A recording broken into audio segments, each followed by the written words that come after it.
Penguin Random House Audio presents The Line Becomes a River.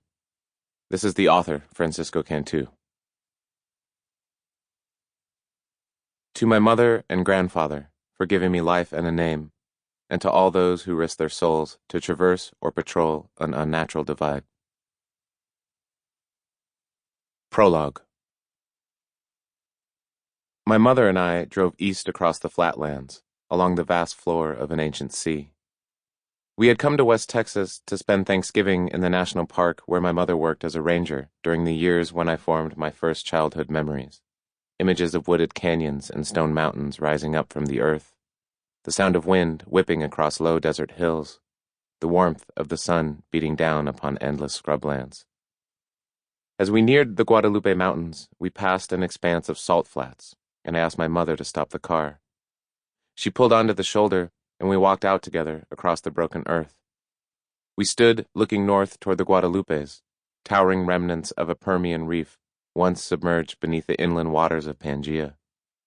A cool November wind blew against our bodies like a slow current of water, and I bent down to touch the ground, breaking off a piece of white crust and rubbing it between my fingers. I touched my tongue and looked up at my mother. "It tastes like salt," I told her. Inside the park, my mother and I waited at the visitor center while a uniformed woman stood at the reception desk with a pair of visitors, patiently explaining the park's camping fees and hiking options. When the visitors turned to walk away, the woman caught sight of us, and a smile spread across her face. She hurried over from behind the desk and reached out to hug my mother before taking a step back to look at me. She stood for a moment in disbelief. "Ay, mijo, the last time I saw you, you were barely this tall." She held her hand down at her knees. "Are you still in Arizona?" she asked us. "Mom is," I said, "but I went away for college in Washington." Her eyes grew wide.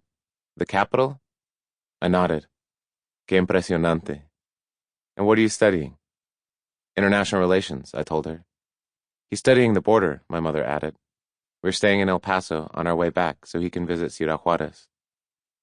The woman shook her head. "You better be careful," she said. "Juarez is dangerous." She stared at me with her hands on her hips, and then reached out to touch my shoulder. "You know, I still remember babysitting you when you were a little chamaquito." She looked down at my shoes. "All you wanted back then was to be a cowboy. You would wear those little cowboy boots and that little cowboy hat and run around with my boys in the backyard, chasing each other with those little plastic guns."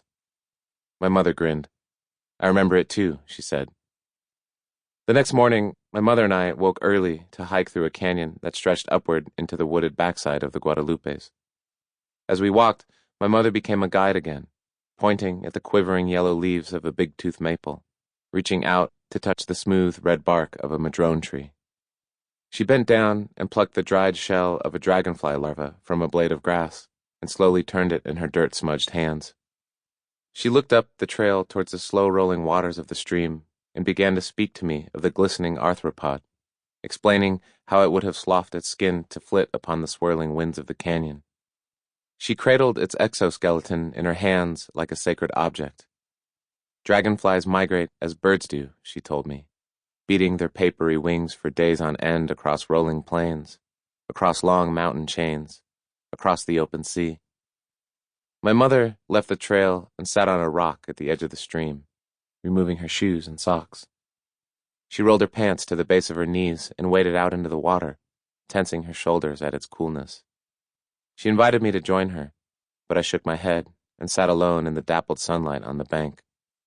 My mother stepped over rocks and fallen branches, pointing at the way the water flowed over an exposed root, the way the sun shone brightly on a clump of green grass. She bent over and touched the surface of the water, rubbing her wet hands on her face.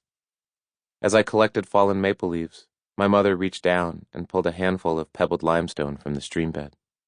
"Come," she called to me with dripping hands. "Touch the water."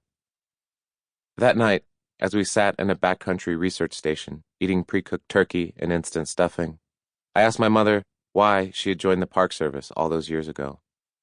She stabbed her fork at a piece of stuffing. "I joined because I wanted to be outdoors," she told me. "Because the wildlands were a place where I could understand myself. I hoped that as a park ranger, I could awaken people's love for nature, that I could help foster their concern for the environment." Sample complete. Ready to continue?